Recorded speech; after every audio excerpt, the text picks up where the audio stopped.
The awakening process. This process usually happens in stages. While there are always exceptions, understanding patterns that emerge can be helpful. In the beginning of the awakening process, there is a shift that takes place. The current reality no longer satisfies your senses or understanding.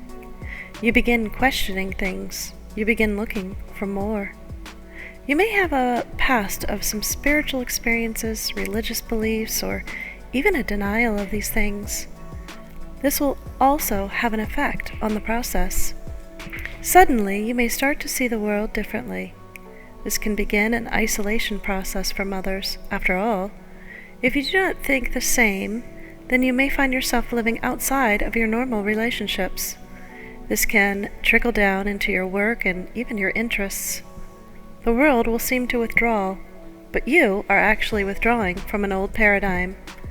Then you can begin to seek new things. Isolation and withdrawal. Look around and you will see that people are awake or asleep.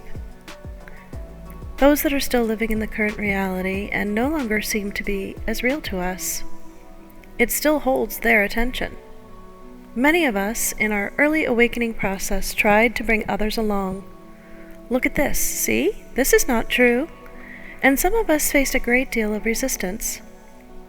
We may have lost friends, family, and loved ones because we are now seen as crazy, or like we've gone mad. However, we knew better. In the early part of the process, we just wanted everyone to see all the false parts of reality. We wanted them to wake up like us. This can cause an isolation process and loneliness like we have never experienced before. This may lower our frequency, and for some, it's the toughest part of the process. Seeking. Once we have recentered a bit, we may begin to seek. We will seek answers to questions that we have not taken the time to ponder previously. We may seek others more like us. We may ask questions. What is the soul? How many times have I lived on this planet? Where did I really come from? What is happening to the planet and why is everything changing? I feel change. What do others feel? Why do you have to have duality? Why has the darkness and controllers of the planet chosen this path? Can we be free of them? Do we have a bright future, or will we have another Holocaust? Some will find a new tribe easily, and some will struggle and continue in the isolation phase. Some will find one or two they can speak to about some things, but not all things. It's important at this stage to continue to seek answers and find others that are also awakening. Do not feel bad about questioning your faith, your life, your relationships.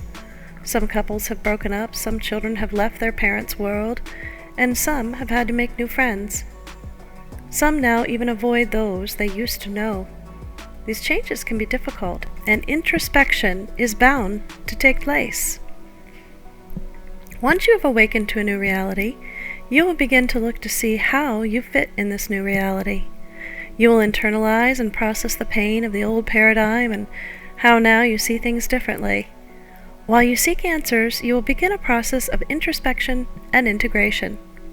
The process varies, and some go through it quickly, surrendering easily, and others will need to go through it in stages and take the incremental path. This all depends on your past, even past lives, and your current issues, experiences, and perspectives. Be patient with yourself. Do not feel guilty for past mistakes or misunderstandings of your reality. What you know now is for now. Bringing everything to the present is a process, and once you achieve this, at least on a large scale, the next phase can begin. Implementation. This stage marks the implementing of new living. You are becoming a new you. You will be more integrated, more aware, and more expanded. You may start to remember more. You might take up gardening, get a rain barrel, write a song, or paint the deck. Many realize we need to be more independent at this stage.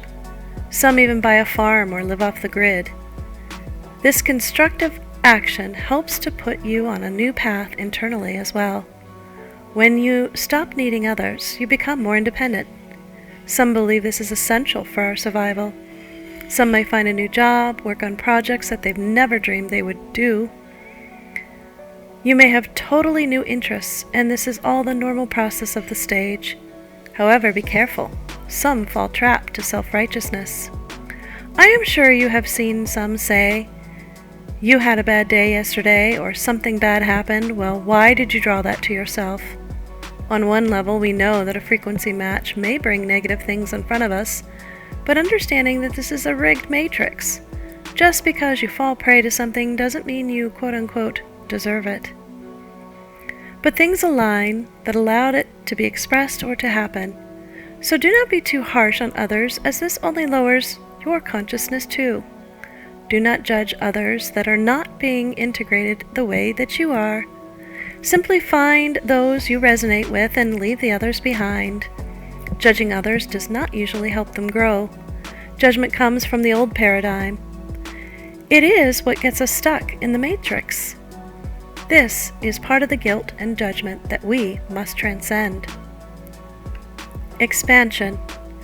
Soon for many, they will begin to expand. This means for some simply taking care of a loved one or family. However, for some this will look like they have gone on some type of crusade to save the world.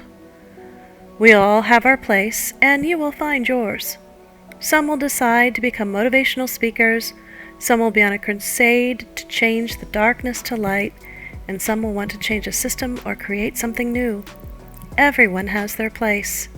Try not to judge too harshly those that are on a different mission from you. Remember, we are humans regardless of our soul origin, and we all have to struggle with ego, personal baggage, and personality flaws. Remember to focus on your path and your journey. We all came with different agreements and for different missions. Unity. Eventually, we will reach a place where fear, pain, ego, greed, control, and all the other negative aspects will come into balance. Of course, it is not about reaching perfection. Do not deny your feelings, flaws, and negative thoughts.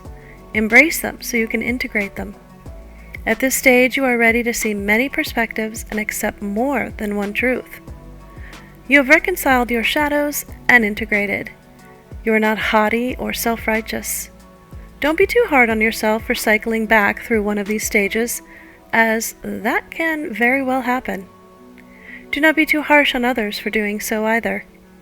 It is a fluid process, and we need to be flexible with ourselves. Remember, perfection is not the goal, but peace is. Here are some things to remember.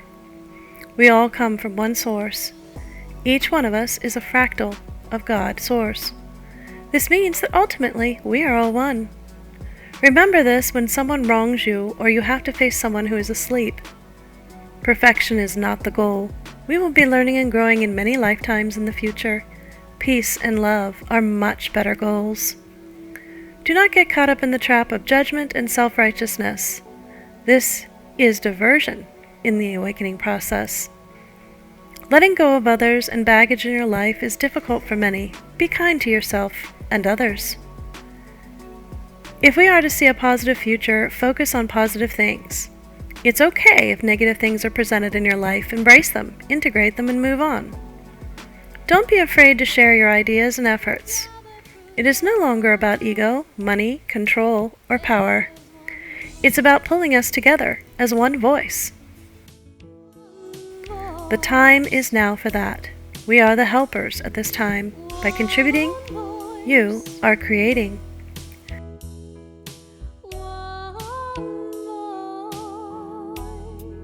Live in gratitude. Feel what you want. To create a positive world, know that you are not alone. Meditate and pray when you need to, and do not be too hard on yourself when this doesn't do what you want it to do. Keep at it. This is a process. Go into nature. This will help center you and get you away from the noise.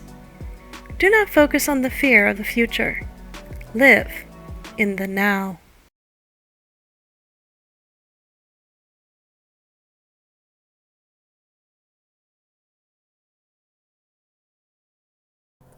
Why?